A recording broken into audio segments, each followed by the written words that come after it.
Parents. When did your kid's partner win you over? I'll be honest, I was never excited about the idea of my daughter dating. When she left for college, I figured I had at least a couple years before I'd have to meet some boyfriend and do that whole nice to meet you routine while silently judging everything about him. I was wrong. 3 months in, she came home for a weekend and said, "Dad, this is Nolan." And listen, Nolan was not what I pictured for my daughter. He was tall and kinda skinny in that forgets to eat real meals way. His hair looked like it had been introduced to a comb once and never again. He had a laid-back voice and called everyone bro like it was his personality. He was polite, but his whole vibe was too relaxed. My daughter has always been focused, responsible, planner, lists, goals, scholarships. Nolan looked like the human version of it'll work out. So yeah, I tolerated him. Barely. For months, I kept it cold. Short answers, no follow-up questions. If he talked to me, I'd nod like a security guard. He didn't even seem bothered. He'd show up smiling like we were already close, helping carry groceries, offering to take the trash out, asking me what teams I liked like we were buddies. I wasn't buying it. Then came the family dinner. My wife cooked a big meal. My daughter invited Nolan. Everyone's eating. Everything's fine. And then my wife and daughter realized they forgot something for dessert. So they run to the store. And that's how I ended up alone in my kitchen with Nolan for the first time ever. It was the kind of silence that makes you suddenly remember every mistake you've ever made in your life. I'm sitting there scrolling on my phone, pretending I'm busy. Nolan is sitting there staring at the table like it personally offended him. Finally, he clears his throat and goes, "So, you like bourbon?" I look up. The kid looks nervous like he's about to get fired from a job. I give him a small nod. His face lights up like I just approved the marriage. He stands up fast and goes, "Okay, cool. My grandpa gave me this bottle before he passed. He said it's the good stuff. I've been saving it, but I figured tonight might be a good time." I have no idea why, but I stood up and said,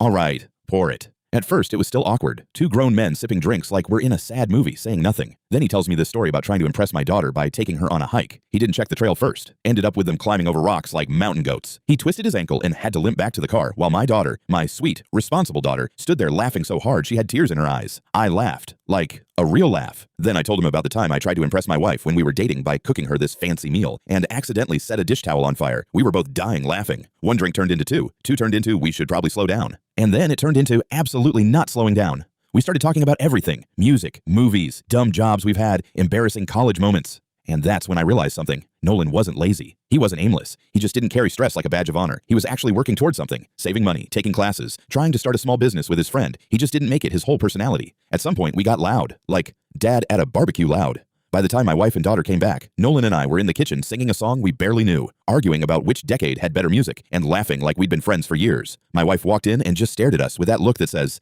"I'm not even going to ask."